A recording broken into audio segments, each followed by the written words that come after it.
तो फाइनली आप लोगों का इंतजार खत्म हो चुका है। अब आप तैयार हो जाइए उस एग्जाम के लिए जिसका इंतजार आप 2025 के स्टार्टिंग से कर रहे हैं। मैं बात कर रहा हूँ रेलवे ग्रुप डी एग्जाम की। अगर आज की वीडियो आपने पूरी देख ली ना तो आपको कंफर्म पता चल जाएगा कि आप लोगों का रेलवे ग्रुप डी एग्जाम कब स्टार्ट होगा। और जितने भी स्टूडेंट्स मेरी वीडियोस में कमेंट करके लगातार बोल रहे थे ना कि इस साल रेलवे ग्रुप डी एग्जाम नहीं होने वाला, कोर्ट केस तो अभी तक सॉल्व ही नहीं हुआ, कोर्ट केस अब सुप्रीम कोर्ट में जा चुका है, भर्ती लंबी लटक जाएगी, वो तो इस वीडियो को पूरा देखेगा। और कुछ स्टूडेंट तो ये भी बोल रहे थे कि भर्ती ही कैंसिल हो जाएगी, लेकिन मैंने आप लोगों को बोला था ऐसा कुछ भी नहीं होने वाला। आप लोगों का रेलवे ग्रुप डी एग्जाम इस साल होने के बहुत हाई चांसेस है और अब वैसा ही होने वाला है। तो वीडियो को आप लोग पूरा देखिएगा।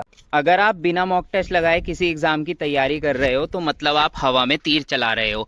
आप मॉक टेस्ट लगाने के लिए टेक्स्ट बुक का पास खरीद सकते हो। यहाँ पर आप लोगों को 800 से भी ज़्यादा एग्जाम्स के 1.5 लाख से भी ज़्यादा मॉक टेस्ट मिल जाएंगे। यहाँ पर अभी 22 लाख से ज़्यादा एक्टिव लर्नर्स हैं और 12 से ज़्यादा लैंग्वेजेस में आप लोगों को ये टेस्ट देखने को मिल जाएंगे। आप टेक्स्ट बुक पास प्रो भी ले सकते हो और text book pass pro max भी ले सकते हो। दोनों के बीच का डिफरेंस आप देख सकते हो।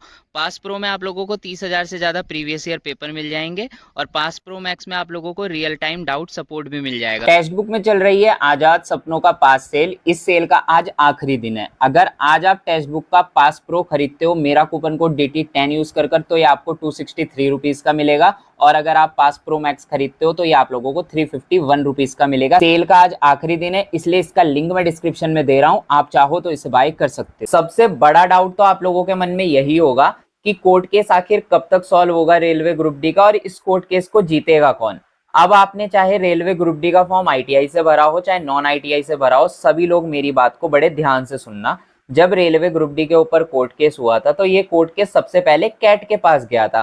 कैट ने इस केस को बड़े ही ध्यान से देखा था और उसके बाद बोला था कि इस केस को हम हाई कोर्ट के पास भेजते हैं। अब हाई कोर्ट ने 3 से 4 महीने इस केस के ऊपर निकाल दिए और उसके बाद हाई कोर्ट ने बोला कि ये वापस से केस कैट के पास भेजते हैं हम और कैट ही इस केस को सॉल्व करेगा। अभी आप लोगों के सुनने में एक न्यूज और आई होगी कि इस केस को लेकर सुप्रीम कोर्ट के पास ले जाया जा रहा है, लेकिन मैं एक चीज आप लोगों को क्लियर कर देता हूँ। रेलवे का ये जितना भी माहौल चल रहा है, इस कैंपेन को जितने भी टीचर्स रन कर रहे हैं उनकी तरफ से यही बात बार बार सामने आ रही है कि कोर्ट केस रेलवे जीतेगा, इसके चांसेस ज्यादा हैं। तो जिन स्टूडेंट्स ने ITI से फॉर्म भरा हुआ है वो शायद केस को हार जाएं, चांसेस इसके ज्यादा बन रहे हैं।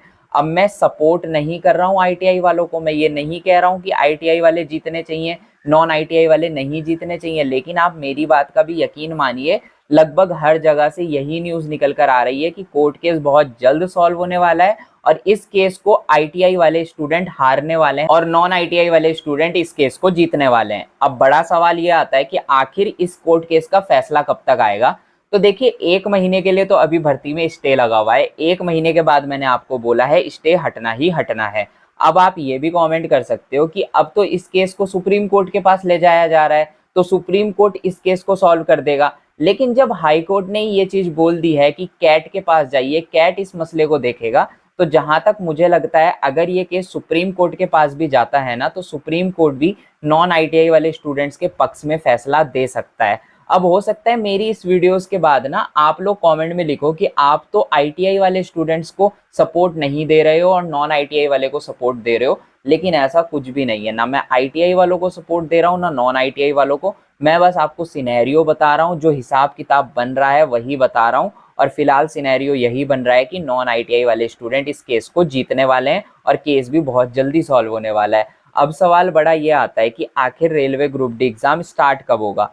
तो मैंने आपको अपनी पिछली वीडियो में बोला था कि रेलवे चाहेगा जल्दी से जल्दी ये कोर्ट केस सॉल्व हो और जल्दी से जल्दी आपका एग्जाम कराया जाए। अगर रेलवे ने इस साल एग्जाम नहीं लिया ना तो अगले साल रेलवे के ऊपर दिक्कत आने वाली है। पहली दिक्कत तो ये आएगी कि रेलवे अपनी बात से मुकर गया, क्योंकि रेलवे ने बोला था हर साल वैकेंसी निकालेंगे, हर साल हम एग्जाम कराएंगे, लेकिन अगर इस साल एग्जाम नहीं हुआ तो रेलवे के ऊपर से लोगों का विश्वास उठने वाला है। रेलवे कभी नहीं चाहेगा कि उसकी इमेज खराब हो। सेकंड चीज, अगर रेलवे इस साल एग्जाम नहीं लेता है तो इस वाली भर्ती को और अगले साल वाली भर्ती को रेलवे को मर्ज करना पड़ेगा, तो वहां पर भी रेलवे की सिरदर्दी बढ़ेगी। तो रेलवे पूरी कोशिश करेगा कि जल्दी से जल्दी ये एग्जाम स्टार्ट हो और जहां तक मुझे लगता है नवंबर या दिसंबर में आप लोगों का railway group D exam start होगा।